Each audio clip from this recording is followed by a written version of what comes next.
बच्चों, कैसे हैं आप सब। मैं मोनिका जायसवाल राजकीय बालिका इंटर कॉलेज मलदहिया वाराणसी से आपका स्वागत करती हूँ। आज हम भौतिक विज्ञान कक्षा 12 के लिए सेकंड पार्ट यानी कि खंड ख के नाभिकीय ऊर्जा संबंधित पाठ को पढ़ेंगे। इस पाठ को पढ़ने के लिए हम कुछ बिंदुओं पर चर्चा करेंगे, जिसमें से कुछ बिंदु हैं द्रव्यमान ऊर्जा सूत्र, नाभिकीय द्रव्यमान क्षति एवं बंधन ऊर्जा, नाभिकीय विखंडन और नाभिकीय संघनन। तो इन सभी सूत्रों पर हम बात करेंगे। सबसे पहले हम बात करेंगे द्रव्यमान ऊर्जा सूत्र की।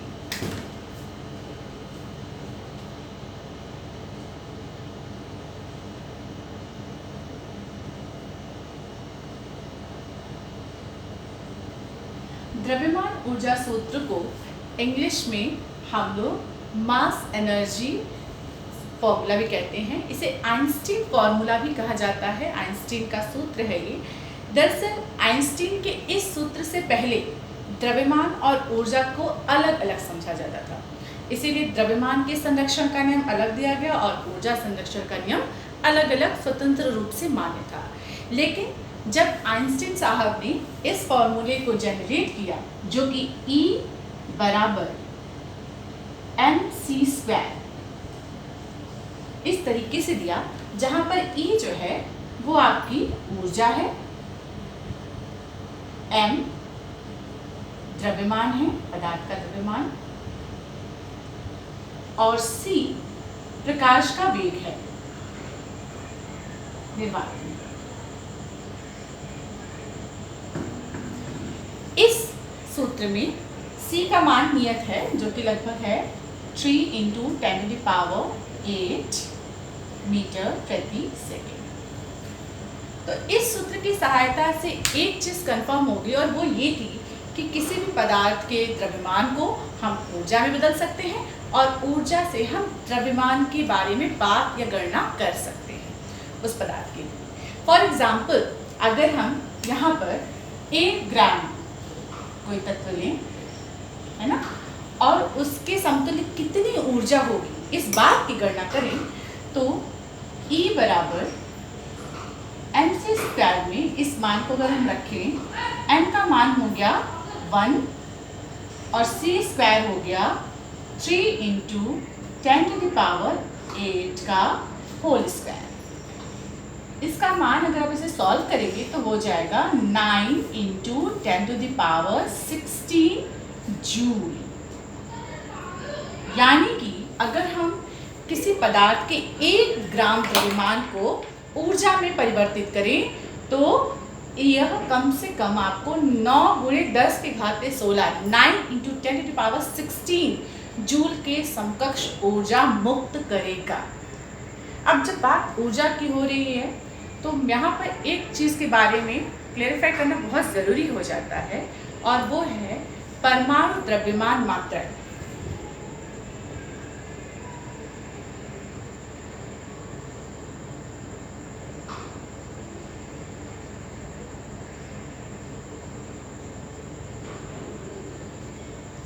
परमाणु द्रव्यमान मात्रक को हम एटॉमिक मास यूनिट के नाम से भी जानते हैं, और इसका शॉर्टकट फॉर्मूला है AMU, एटॉमिक मास यूनिट। दरअसल इसकी आवश्यकता क्यों पड़ी?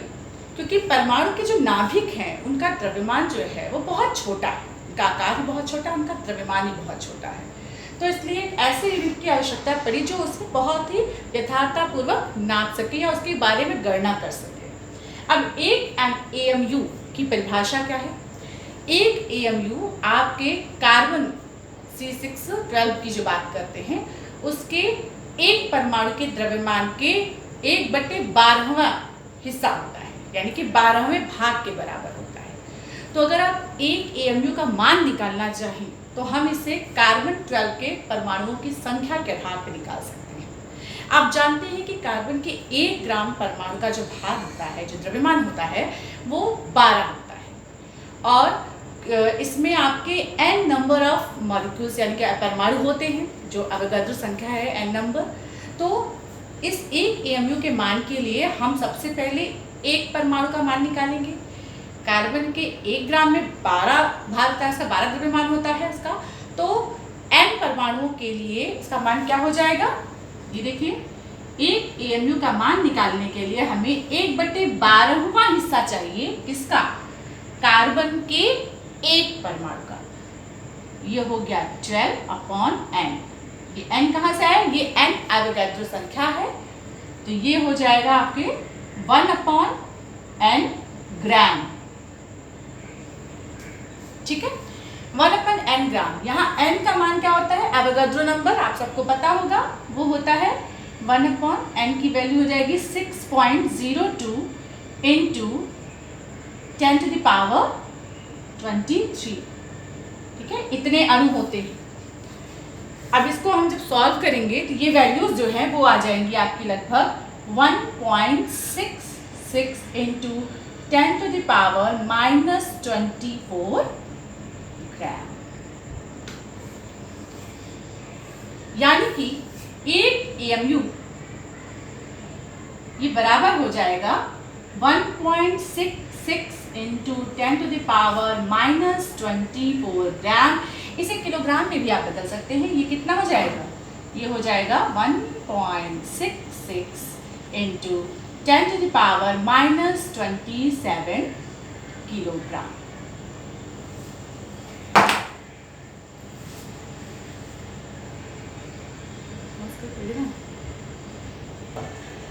तो देखा आपने, एक AMU का मान जो है वो आ गया 1.66 इंटू 10⁻⁻27 किलोग्राम। ये संबंध है आपके AMU और किलोग्राम में।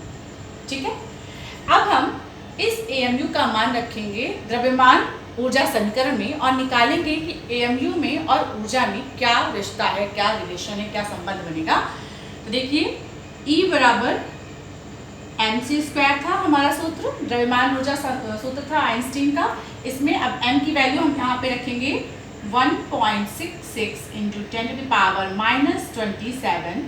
ठीक है, ये m का मान हो गया। और c² 3 इंटू 10⁸ होल स्क्वायर। अब इसे हम सॉल्व करेंगे, तो सॉल्व करने पर इसका मान आएगा 1.494 इंटू 10⁻, लगभग आएगा, कितना आएगा ये देखिए, यहाँ -27 है, ये 16 हो जाएगा, तो ये आ जाएगा लगभग -10। ठीक है, ये इतना आ गया। ये क्या है, जूल है। इस जूल को हम चेंज करेंगे अब इलेक्ट्रॉन वोल्ट में। ठीक है, इसके लिए हमें क्या करना होगा, इसके लिए हमें इसमें भाग देना होगा इलेक्ट्रॉन के। एक इलेक्ट्रॉन पे कितना आवेश होता है, उससे हम इसे भाग देंगे। तो चलिए ये भी कर लेते हैं, 1.494 इंटू 10⁻⁻10 अपॉन 1.6 इंटू 10⁻⁻19। ये क्या होता है, ये होता है एक इलेक्ट्रॉन पर जो आवेश होता है, ये उसका मान होता है। इसे सॉल्व अगर हम करेंगे, ठीक है, तो ये लगभग आएगा 0.931 इंटू, ये ऊपर चला जाएगा, हो जाएगा 10⁹ इलेक्ट्रॉन वोल्ट। ठीक है, अब ये देखिए यहाँ पे पॉइंट लगा हुआ है, यहाँ 9 है, तो हम इसे थोड़ा और अच्छे से लिख ले रहे हैं और ये हो जाएगा 931, ये 1 AMU के बारे में हम लोग बात कर रहे थे, मिलियन इलेक्ट्रॉन वोल्ट। तो यानी कि अगर हम एक परमाणु द्रव्यमान मात्रक के बराबर की मात्रा लें तो उससे हमें 931 मिलियन इलेक्ट्रॉन वोल्ट की ऊर्जा प्राप्त होगी। तो ये संबंध है आपके AMU और मिलियन इलेक्ट्रॉन वोल्ट या इलेक्ट्रॉन वोल्ट के बीच में। कहीं कहीं डायरेक्ट आपसे पूछा जाएगा सवालों में कि इतने AMU है, इसको इलेक्ट्रॉन वोल्ट में चेंज कीजिए। ठीक है, तो ये तो हमारा पहला वो सूत्र था जिसे हम लोगों ने द्रव्यमान ऊर्जा सूत्र के नाम से निकाला और साथ ही साथ 1 AMU के बारे में भी जानकारी। अगली बात हम करने वाले हैं नाभिक की द्रव्यमान क्षति और बंधन ऊर्जा। इसके लिए हम सबसे पहले इसके शब्दों पे जाते हैं, क्योंकि किसी भी चीज का जो गूढ़ अर्थ है वो उसके शब्दों में होता है। नाभिक की द्रव्यमान क्षति। अब क्षति, इस वर्ड पे जरा सा आप कॉन्सेंट्रेट कीजिए। क्षति का अर्थ क्या होता है? हिंदी के अंदर अगर क्षति की बात करें तो इसका मतलब होता है कमी हो जाना, है ना। किसी चीज़ का हिंदी में अगर बात करें तो नुकसान हो जाना। तो द्रव्यमान क्षति यानी कि द्रव्यमान में कमी हो जाए। नाभिक की द्रव्यमान क्षति यानी कि नाभिक के द्रव्यमान में कुछ कमी हो जाए। अब होता क्या है कि नाभिक का द्रव्यमान हम लोग किससे लेते हैं? नाभिक का द्रव्यमान लेते हैं न्यूक्लियनों के द्रव्यमान के अनुसार। और न्यूक्लियन क्या होते हैं? न्यूक्लियन होते हैं किसी भी नाभिक में उपस्थित उसके प्रोटॉन और न्यूट्रॉनों की संख्या। ठीक है, तो इसका मतलब है अगर हमें किसी नाभिक का द्रव्यमान निकालना है तो उसके न्यूट्रॉनों की संख्या ले लें और उनका द्रव्यमान ले लें, प्रोटॉनों की जो संख्या है वो ले लें और उसका द्रव्यमान निकाल लें। प्रोटॉन का द्रव्यमान हमें पता है, न्यूट्रॉन का द्रव्यमान पता है, उससे गुणा कर लेंगे तो हमें उस नाभिक में जितने न्यूक्लियॉन्स होंगे उसकी संख्या और उसके द्रव्यमान के बारे में पता चल जाएगा। लेकिन हुआ दरअसल ये कि जब इस पर रिसर्च की गई, इनके बारे में बड़े बड़े उपकरणों से इनकी गणना की गई तो ये पाया गया कि नाभिक का जो अकेला द्रव्यमान है वो कुछ और है और उसके अंदर जो न्यूक्लियॉन्स हैं उनके द्रव्यमानों से उनके कंपैरिजन में बड़ा अंतर है। ये अंतर ही द्रव्यमान क्षति के रूप में परिभाषित किया गया कि यदि किसी नाभिक के द्रव्यमान उसके अपने न्यूक्लियॉन्स के द्रव्यमानों की संख्या में कम होता है तो उनके द्रव्यमान का यह अंतर द्रव्यमान क्षति के रूप में परिभाषित होता है। इसे हम डेल्टा एम से डिनोट करते हैं, द्रव्यमान क्षति। ठीक है, अब इसके लिए अगर हम सूत्र की बात करें तो इसको हम इस तरीके से लिख सकते हैं कि डेल्टा एम यानी कि द्रव्यमान क्षति बराबर क्या हो जाएगा? प्रोटॉन का द्रव्यमान प्लस न्यूट्रॉन का द्रव्यमान माइनस नाभिक का द्रव्यमान।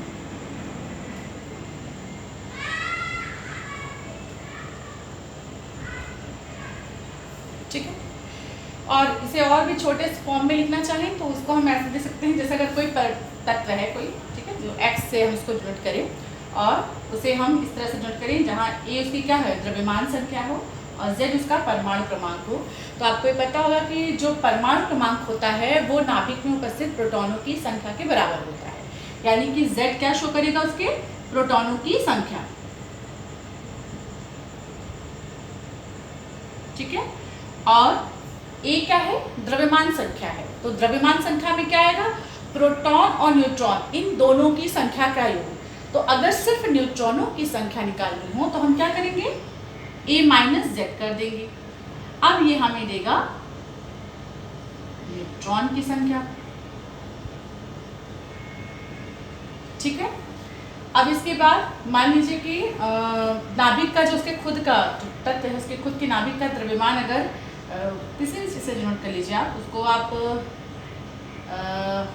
m से डिनोट कर, स्मॉल m ओरिजिनल कर दीजिए। ठीक है, MO यानी कि वास्तविक द्रव्यमान जो है इसको डिनोट कर दे रहे हैं।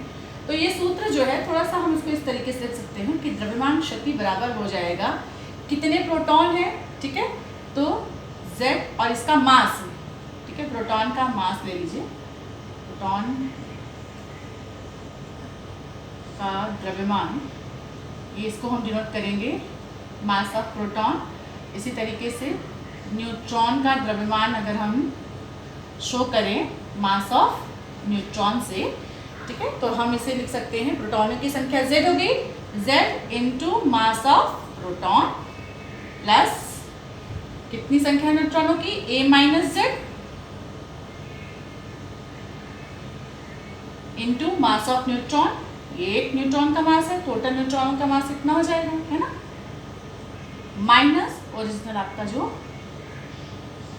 नाभिक का द्रव्यमान। तो ये एक फॉर्मूला छोटा सा निकल आएगा इसका, है ना, इस तरीके से। अब ये जो द्रव्यमान क्षति हुई, अब सवाल ये उठता है कि ये द्रव्यमान क्षति जो हुई इसका हुआ क्या? क्योंकि अभी हम लोगों ने पढ़ लिया है कि जो भी द्रव्यमान में कमी होगी द्रव्यमान ऊर्जा में बदल जाएगा, ऊर्जा द्रव्यमान में चेंज हो जाएगा। तो यहीं से ये बात शुरू होती है कि जो ये द्रव्यमान में क्षति हुई, यही क्षति ऊर्जा का रूप ले लेती है।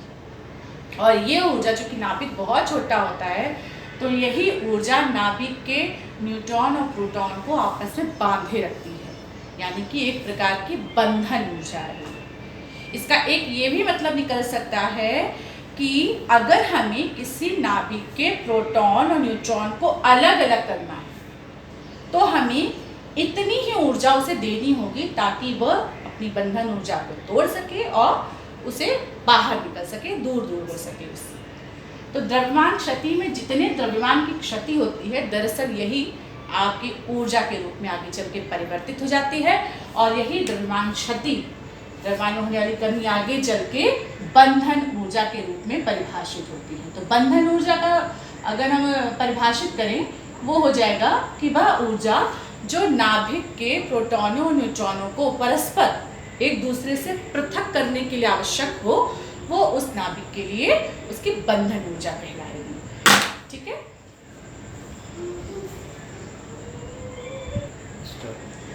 तो इसी बंधन ऊर्जा पर हम एक छोटा सा एग्जाम्पल कर लेते हैं कि अल्फा कणों का जो है वो बंधन ऊर्जा निकाल लेते हैं। और एक और चीज़ होती है बंधन ऊर्जा प्रति न्यूक्लियॉन, इसके बारे में भी हम लोग बात करेंगे। पहले ये बात ही कर लेते हैं इनफैक्ट कि बंधन ऊर्जा प्रति न्यूक्लियॉन क्या होती है। बंधन ऊर्जा आपको समझ में है? बंधन ऊर्जा क्या होती है? बंधन ऊर्जा वो ऊर्जा है जो नाभिक के प्रोटॉनों और न्यूट्रॉनों को परस्पर दूर करने में आवश्यक होती है।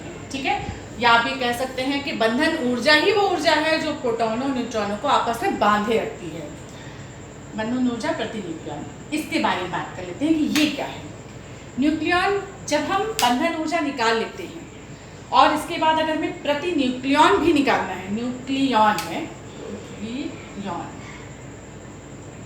जी, तो हम सिर्फ इतना करेंगे कि बंधन ऊर्जा और नाभिक में उपस्थित उसके न्यूक्लियॉनों की संख्या का जो अनुपात है वो करेंगे, तो हमें बंधन ऊर्जा प्रति न्यूक्लियॉन मिल जाएगी।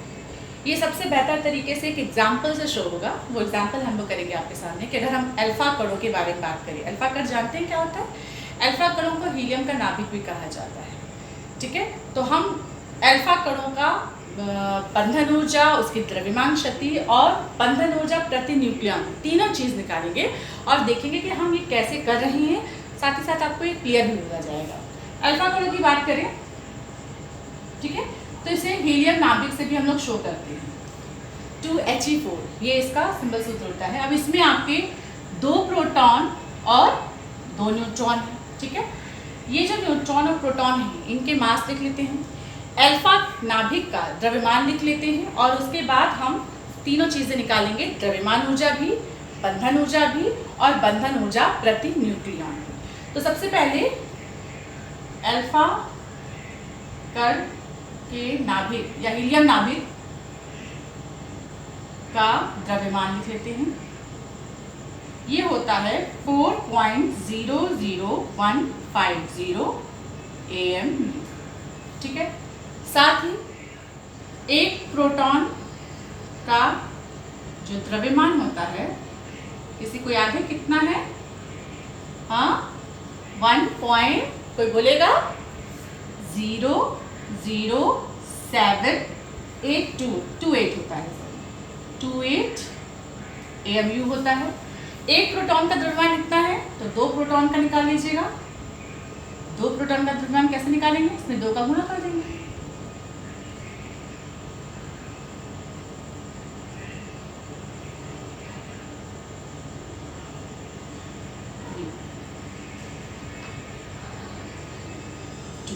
ठीक है, इसी तरीके से एक न्यूट्रॉन का द्रव्यमान निकाल लेते हैं। ये पता होना चाहिए, ये फिक्स्ड वैल्यूज है। ये कितनी है? 1.00867 AMU। ठीक है, तो 2 न्यूट्रॉन का कितना होगा? ये हो जाएगा 2 × 1.00867, दैट इज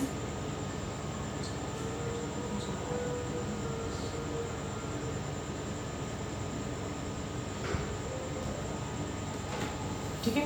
अब द्रव्यमान शक्ति का फॉर्मूला लिख लेते हैं, डेल्टा M वाला, याद होगा आपको जिसमें हम लोगों ने कहा था प्रोटॉनों की संख्या प्लस न्यूट्रॉनों की संख्या में से हम उसके नाभिक को घटा देंगे।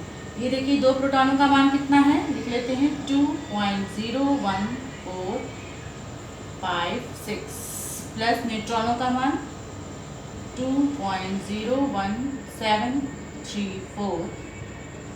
इसमें से इसके नाभिक का जो द्रव्यमान है वो मिटा देते हैं। ठीक है, ये हमें द्रव्यमान में क्षति देगा, है ना। ये जोड़ लीजिए कितना है ये,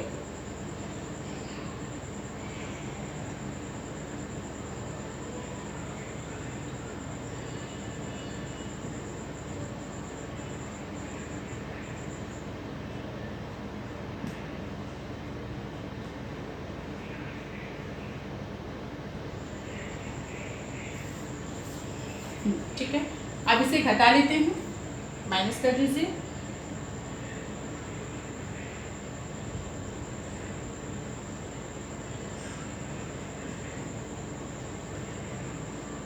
तो देखिए ये आपकी द्रव्यमान क्षति है, ये आपका द्रव्यमान में हुई वो क्षति है जो आपके नाभिक के द्रव्यमान और उसके न्यूक्लियॉन्स के द्रव्यमान में जो डिफरेंस है ये वो आ गया।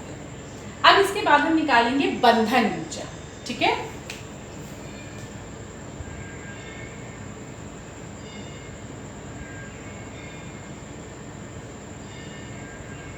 बंधन ऊर्जा निकालने के लिए याद कीजिए एक फॉर्मूला था, 1 AMU बराबर 931 मिलियन इलेक्ट्रॉन वोल्ट। इसको इलेक्ट्रॉन वोल्ट में चेंज करेंगे क्योंकि हमें ऊर्जा में बदलना है। ये द्रव्यमान का मात्रक हो गया, इसे हमने ऊर्जा में चेंज करना है। तो 1 AMU बराबर इतने मिलियन इलेक्ट्रॉन वोल्ट था, तो इतने AMU बराबर कितने हो जाएंगे, गुणा कर लीजिए।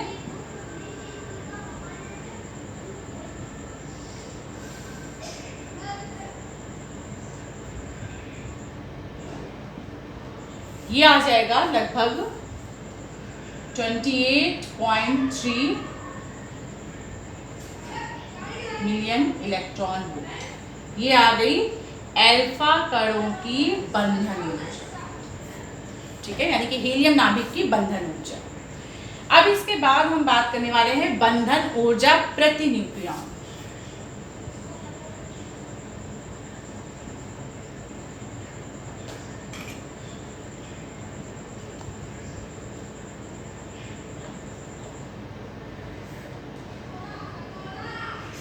तो बंधन ऊर्जा प्रति न्यूक्लियॉन के लिए बंधन ऊर्जा में उसके न्यूक्लियॉनों की संख्या से भाग देना है। यहाँ इसकी बंधन ऊर्जा है 28.3, ठीक है, बटे भागे न्यूक्लियॉन कितने हो गए, 2 प्रोटॉन और 2 न्यूट्रॉन, यानी कि 4 न्यूक्लियॉन, और इसे भाग दे दीजिए। ये लगभग आ जाएगा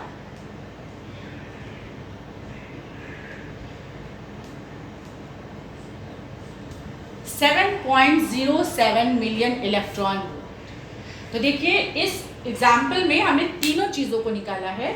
सबसे पहले हमने द्रव्यमान क्षति निकाली जो कि है 0.03040 AMU के बराबर।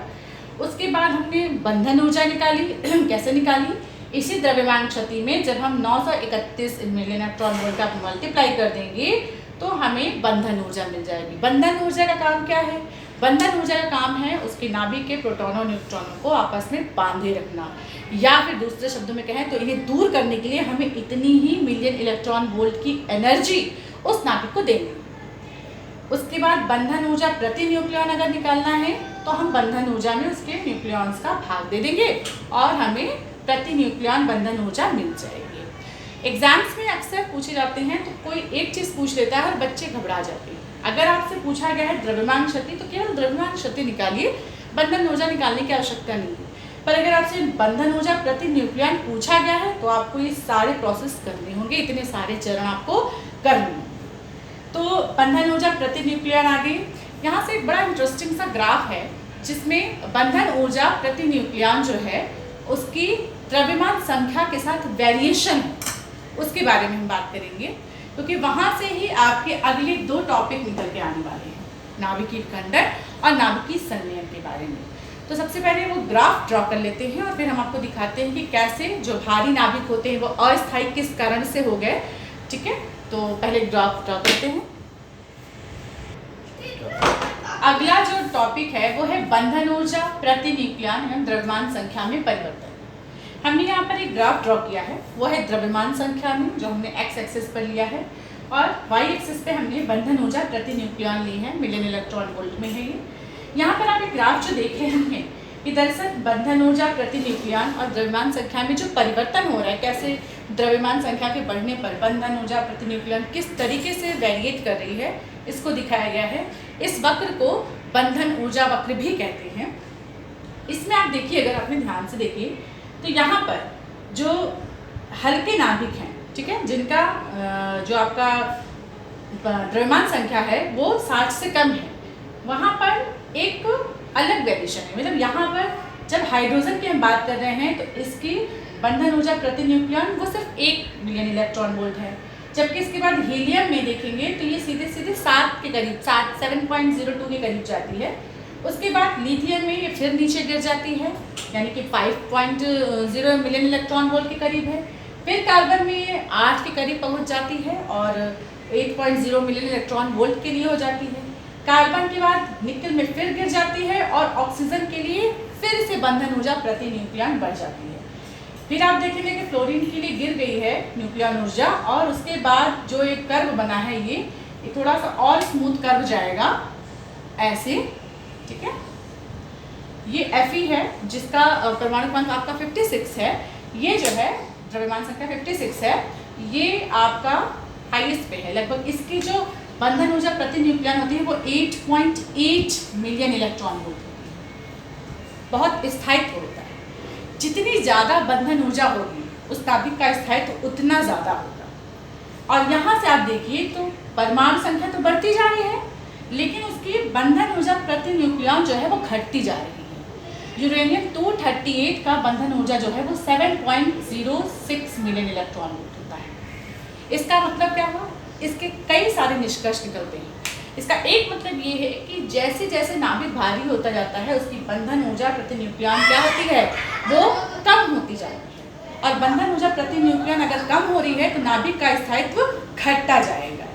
उसके अलावा जो है, अगर आपका नाभिक बहुत हल्का है तो भी बंधन ऊर्जा प्रति न्यूक्लियन जो है वो कम हो जाएगी। तो यहाँ पर दो चीज़ें निकल के आती हैं कि अगर बंधन ऊर्जा प्रति न्यूक्लियन भारी नाभिकों को कम है तो क्यों ना इन्हें हम तोड़ दें, क्योंकि बंधन ऊर्जा कम होने का मतलब हुआ कि प्रोटॉन और न्यूट्रॉन को अलग करना ज़्यादा आसान हो गया। ज़्यादा होगी तो उनको अलग करना दिक्कत वाली बात है। तो कम बंधन ऊर्जा होने पर हम इसे तोड़ दें और दो हल्के नाभिकों में लेकर आए। तो यहाँ से विखंडन आया, नाभिकीय विखंडन।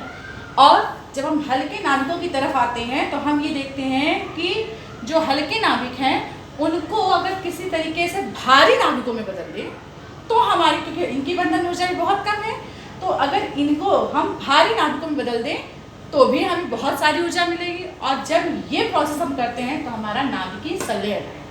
तो इस ग्राफ से आप समझ लीजिए कि आगे चल के आपको नाभिकीय विखंडन और नाभिकीय संलयन जैसे प्रक्रियाओं के लिए मजबूती मिलती है, आधार मिलता है।